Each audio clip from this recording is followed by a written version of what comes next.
छात्रों मृत्यु को नहीं गजपति जिलापाल द्वारस्थ हेले आदिवासी महासंघ। गजपति जिला पारलाखेमुंडी स्थित जिलापाल कार्यालय ठारे आज गोटाए बेले आदिवासी महासंघ जिलापाल द्वारस्थ होती। गत 2 दिन तले गजपति जिला गुमा ब्लॉक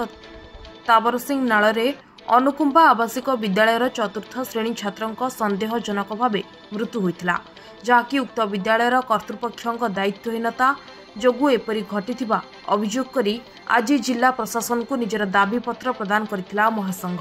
मोर ना थियोफिल गमांग मु आदिवासी महासंघर महासचिव। जो आज आम आसलु जो गत रविवार दिन जो घटना घटिला अनुकुंबा जो हॉस्टेल जो ऋतुराज जो मृत्युवरण कले जो चतुर्थ श्रेणी पिला से घटना को लेकिन आम जिला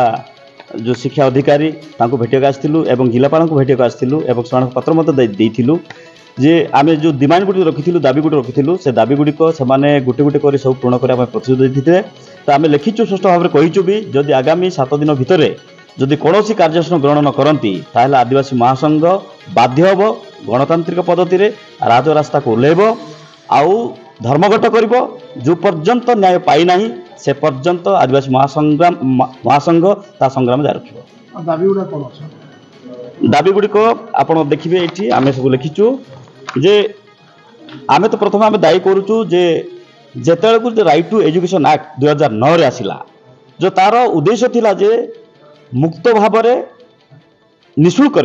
माने जो आदिवासी पिला माने बा समस्ते जो शिक्षा पाइबे। जो स्कूल रे जो पिला पाठ पढ़ुथिले जे पिला जो स्कूल जो पाठ पढ़ुथिले से पिला जो अध्ययन करथिले आपण देखिबे तार स्थिति भित्तिभूमि ही नहीं, जो पाचे ही नहीं, जो दायित्व थिले जो सुपरिटेडेंट कहवा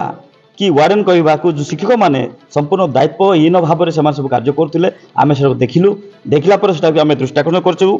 तापर आउ जो आम कहीचु जे जेहेतु पानी रे बुड़ी से मरी जाइए पिलाटा हॉस्टेल सब प्रकार सुविधा थाई कि भी 4टा बा 3टा पिला कहीं बाहर को गले से दायी किए यही कथा को जानी पारना जो माने जो दायित्व थे से एक कथा कहीं जानी पारे ना आम से आम दृष्टाकर्षण करूँ। आउ 3 रे जो आनुषंगिक जो विधि व्यवस्था ए पर्यंत जो नाही सेटा को युद्धकालीन भितर से त्वरान्वित करने निर्माण करने भी आम दाबी रखी। तापरे जो मुख्यमंत्री रिलीफ पांठी जो मृतक परिवार को सहायक जो अर्थराशि देवाई भी आम दाबी करूँ।